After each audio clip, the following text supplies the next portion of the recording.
The air inside the auditorium was dense with pride and perfume. I sat near the back legs crossed at the ankle spine, straight pretending not to feel every glance sliding in my direction once my last name echoed through the space. Dr. Marshall Ellison, the announcer, boomed. Class of '92 and proud parent of this year's valedictorian. Applause erupted. I barely blinked. My father approached the podium with that familiar surgeon's gait, measured confident in total control. He adjusted his cufflinks with the same care he used to correct my posture as a child. He didn't glance toward me. Not once. Being a physician is about precision, he began. And raising a child who becomes one is no less exacting. The audience chuckled appreciatively. My brother Julian was beaming from his seat up front, the gold cords around his shoulders catching the light. I couldn't blame him. He'd worked hard. And unlike me, he'd stayed in line. My father went on painting a polished portrait of Julian's childhood curiosities, his disciplined intellect, his legacy of excellence. I'd heard versions of this speech before at dinners and donor letters during his hospital's annual galas, but this time it was personal.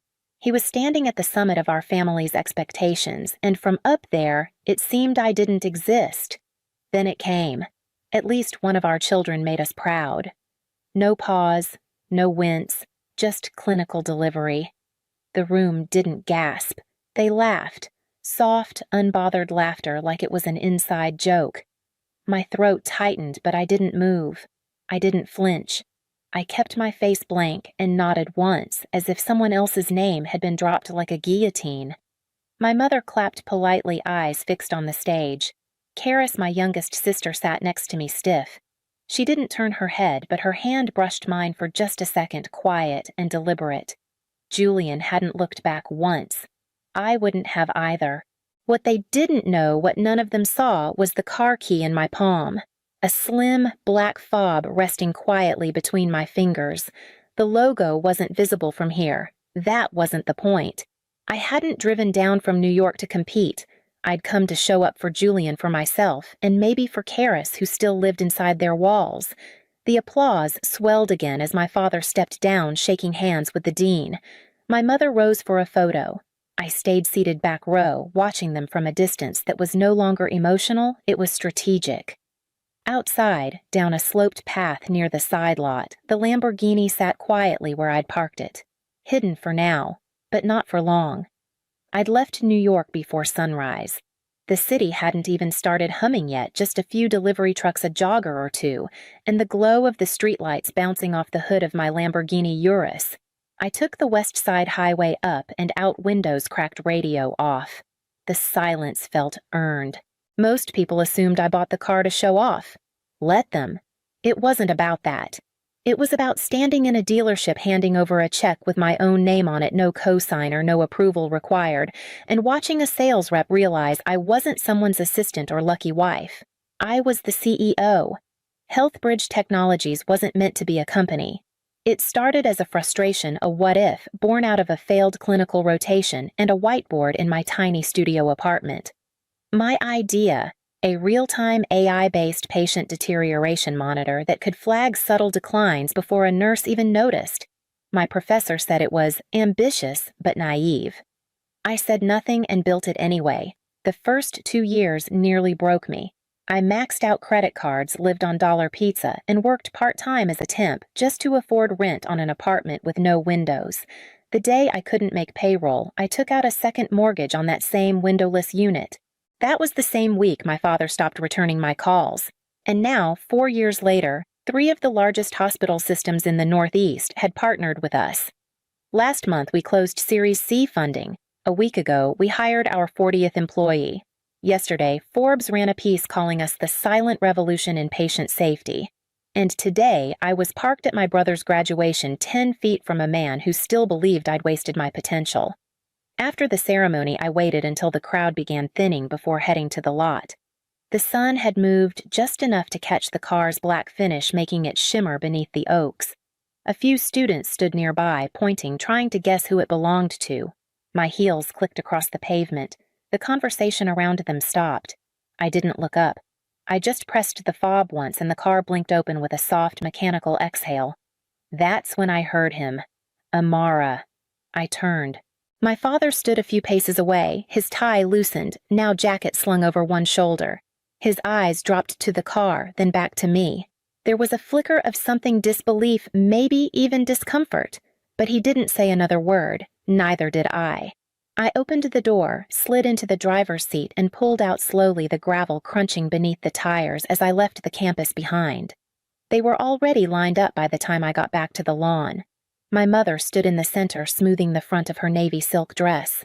Julian was beside her, still glowing from his moment on stage. My father stood on the other end, directing the photographer like he was orchestrating a surgical team. Karis hovered near the back, phone in hand, the only one who looked like she'd rather be anywhere else. Amara, my mother called, voice brisk. Come join for the family photo. She didn't smile, but then again, she never did when I surprised her by showing up. I walked over and stood next to Karis, but before the photographer could lift his camera, my mother interjected. Maybe put Amara on the end. Her dress doesn't quite match the rest of the palette. I was wearing cream linen. Everyone else was in cool navy soft blush and charcoal. I glanced down at myself and nodded once. Of course, wouldn't want to ruin the aesthetic. I shifted to the far edge just like she asked. Karis looked at me, her expression unreadable, but her hand found mine for a second. She didn't say anything. She didn't have to. The photographer made a few adjustments, tilting my father's chin up, repositioning Julian's robe, nudging me half a step farther out. I complied. I knew how this went. 3 years ago, they mailed out Christmas cards using a group photo from my cousin's wedding. I'd been standing on the edge in that one too. When the card arrived in the mail, my arm was the only thing left in the cropped version. They didn't even notice the cut. Or if they did, no one mentioned it. Say cheese, the photographer called. I smiled like I meant it. Learned behavior. They took a few more shots, my mother adjusting her posture between each one, my father glancing at his watch. I stepped back when they shifted to take portraits of just the graduates and proud parents. It wasn't stated, but it was understood. As they posed without me, I caught my own reflection in a glass window behind them. Calm, controlled, present, but apart. And I realized I wasn't angry anymore. I was just done. Done contorting myself to fit into frames where I was never meant to belong. Done waiting for a space they clearly never intended to offer. Julian glanced back and gave me a nod, quick, sincere, apologetic. I returned it without resentment. His victory was real. It just wasn't mine. I turned away before they finished slipping into the moving crowd. Karis followed a few steps behind, still glued to her phone. Julian showed up at my office the following Wednesday, unannounced. Maya, my COO, poked her head in, looking half curious, half concerned. "Your brother's here," she said, raising an eyebrow. "He looks conflicted." I told her to send him in. He walked in still wearing his conference badge, a messenger bag slung across his shoulder like a shield. His hair was a little messier than usual, and there were shadows under his eyes. "Nice view," he said, looking out toward the skyline. "Didn't realize you had the whole floor." "I don't," I said. "Just the side with better light." He gave a faint smile and dropped into the chair across from my desk. For a few seconds, neither of us spoke. He was trying to find a way in. I let him. "I've been thinking," he finally said, "about everything." I closed my laptop. "Okay, about Hopkins. About whether I'm actually—" He paused like the words were stuck in his throat. "Whether I'm actually doing it for me." That surprised me more than I let on. Julian had always been the compliant one, never questioned the plan, never pushed back. And I asked gently. He leaned forward, elbows on his knees. "I think I chose neurosurgery because it was the hardest thing in the room. Because Dad would approve. Because it would keep everything quiet. But I did a rotation in pediatric oncology last month and he shook his head. It just felt different, like I was actually doing something that mattered. Something human." I let the silence sit for a moment before answering. "So why not pursue that?" He looked up. "Because you already know the answer.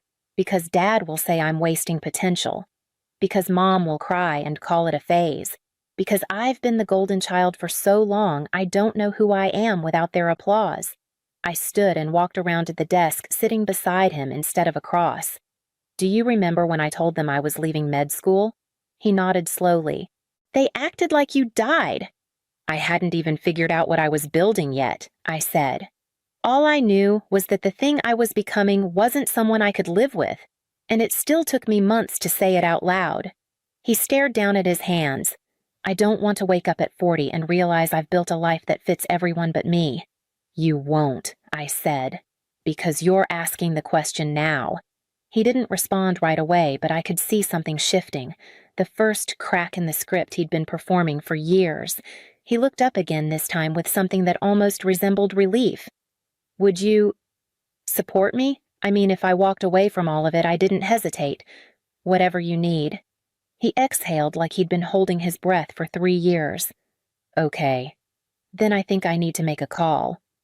Julian paced to the edge of my balcony, his phone in one hand, his other clenched and unclenched like it couldn't decide whether to brace or swing. He'd been rehearsing the conversation for an hour, but we both knew no script would make it easier.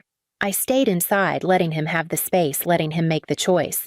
He called just after 8. I heard him say, "Hey, Dad," and then the tone dropped. Not in volume, our father never yelled, but in precision. Like he was back in an OR dissecting a mistake he couldn't tolerate. Julian kept his voice level. He explained his interest in pediatric oncology, his decision to defer the neurosurgery residency. He even thanked him for the opportunities. For a while, I thought maybe it would be enough. Then I saw Julian's posture shift, stiff, defensive. "You're right," he said. "If that means losing your financial support, I'll manage." A beat of silence. No, this isn't about Amara. This is about me. I stepped out quietly just in time to hear him say, "I'm not walking away from medicine, Dad. I'm walking toward the part of it that actually makes sense to me." He ended the call without waiting for a goodbye. Just held the phone in his hand like it had turned heavy. I handed him the glass of water I'd poured earlier. He took it without looking at me, drank half and sat down. "Cut off?" I asked softly. He nodded. Financially, emotionally, symbolically. The full package. He didn't cry, didn't even blink hard, but I knew what it cost him to stand there and not fold. My phone buzzed. Karis Dad's storming around like it's DEFCON 1. Mom's pretending to cry. He keeps saying, "First Amara, now Julian," like it's a disease. I didn't reply. I just turned my screen toward Julian. He smiled, faintly bitter but grateful. Guess we're both contagious. I sat next to him shoulder to shoulder. He exhaled. It's weird. It hurts. But also, it feels right. It is right, I said. They just haven't figured out that love isn't supposed to be conditional. He didn't answer, but the way he sat up straighter told me he was starting to believe it. The subject line read, "Strategic Collaboration Proposal, St. Elias Medical Center." I clicked it without thinking, half expecting a survey or alumni update. But the signature at the bottom stopped me cold. Dr. Lena Harrow, Chief of Innovation, St. Elias Medical, my father's hospital. They weren't reaching out through him. There was no mention of his name, no CC, no back channel. This was formal, direct, and entirely professional. They'd seen our published outcomes, our platform results, and wanted to explore a pilot. For a moment, I just sat there rereading the email. A year ago, this would have twisted something in my chest. I would have wondered if he'd finally changed his mind, finally opened the door. But this wasn't a handout. It was recognition. Earned, not inherited. I forwarded it to Maya with a simple, "Let's move forward. Loop legal in." Then I closed my laptop and stood by the window. Karis FaceTimed me that evening from her bedroom, hair piled in a bun, hoodie sleeves pulled over her hands. "You're on our news bulletin," she said, turning the screen so I could see the segment. Local anchor short blurred my face on the side banner, "Ellison Startup Saves ICU Time Lives." Dad didn't say anything, she added, but he turned the volume down halfway through. "Mom asked if you were going to the gala in October." I laughed. "That's a new record, 5 whole months of pretending I'm not dead." Karis grinned, then leaned in. "You know you make it easier to imagine a life outside of them. Like, maybe I don't have to apply to Duke just because it's the right kind of impressive." Her voice cracked a little at the end, but she didn't blink away. I saw myself in her 13 years younger, still bending to their will, still hoping they'd love the version of her that didn't exist. "You don't have to become their story," I said. "You can write your own." She nodded quiet for a moment. "If I do, I'm putting you in the acknowledgments." I smiled. "Just spell my name right." The call ended. I stared at my reflection in the darkened glass. I wasn't waiting anymore. Not for them to understand. Not for them to clap. Not for permission to take up space. Julian picked the place, an unassuming Italian spot tucked between a bookstore and a dry cleaner in the West Village. No reservations, no ceremony. Just two siblings and a bottle of wine neither of us could pronounce. He didn't even wait for the bread to arrive. "I deferred," he said, setting his phone down like it had just delivered a death sentence. "Residency," I asked, even though I already knew. He nodded. "Officially." They were surprised, but they respected it. And Dad, a slow breath, still silent. I raised my glass. To breathing without permission. He clinked his glass against mine, then smirked. "You know what Karis said. She wants to start the Walker Family Outcasts Club. You and me as co-founders." I laughed. "Do we get Jacket's custom embroidery?" I'm thinking unapologetically disappointing since 2018. For the first time in years, the silence between us felt safe. No expectations, no performance, just realness. Julian leaned back and looked at me like he was seeing something for the first time. "You know I used to think they were ashamed of you. But now, I think they were afraid of what your freedom would reveal." I didn't respond. I didn't need to. He was right. Later that night, Karis sent me a photo. Our family's living room bookshelf. 3 of my magazines neatly arranged on the top shelf. Right next to my father's surgical textbooks. Karis. No one said a word. They're just there now. I stared at the image, searching for how it made me feel. Not vindicated, not angry. Just finished. Like a wound that had finally closed without fanfare. Julian was crashing at my place that night. As he dozed off on the couch, half wrapped in an old throw blanket, I sat at my desk and opened the folder I'd kept buried in drafts. It was time to RSVP to that gala. This time, not as someone's daughter, but as someone who'd built something worth stepping into the room for. The ballroom shimmered with gold light, all velvet panels and orchestral swells, the kind of place where reputations were polished, not questioned. I stepped in heels, steady breath, even Maya at my side. She looked like a power suit had been made just for her, and technically it had. The event was for the Legacy in Medicine Award, and of course my father was the recipient. His name graced the program cover in embossed serif. The bio inside credited him with 30 years of surgical advancement, hospital leadership, and mentorship to a generation of future healers. My name wasn't mentioned, but I hadn't expected it to be. People noticed me as we walked in. Some whispered, a few smiled carefully. The same men who once addressed me as Dr. Ellison's daughter now met my eyes differently, like I'd become something solid enough to cast a shadow of my own. We sat near the middle, not at the front, not at the back, just where we belonged. When my father took the stage, he was crisp as ever, measured voice, slow nods, effortless command. He spoke of excellence, legacy, and pushing boundaries. I listened, sipping from my glass, not with bitterness, but with clarity. The words hadn't changed, but I had. After the applause, the mingling began.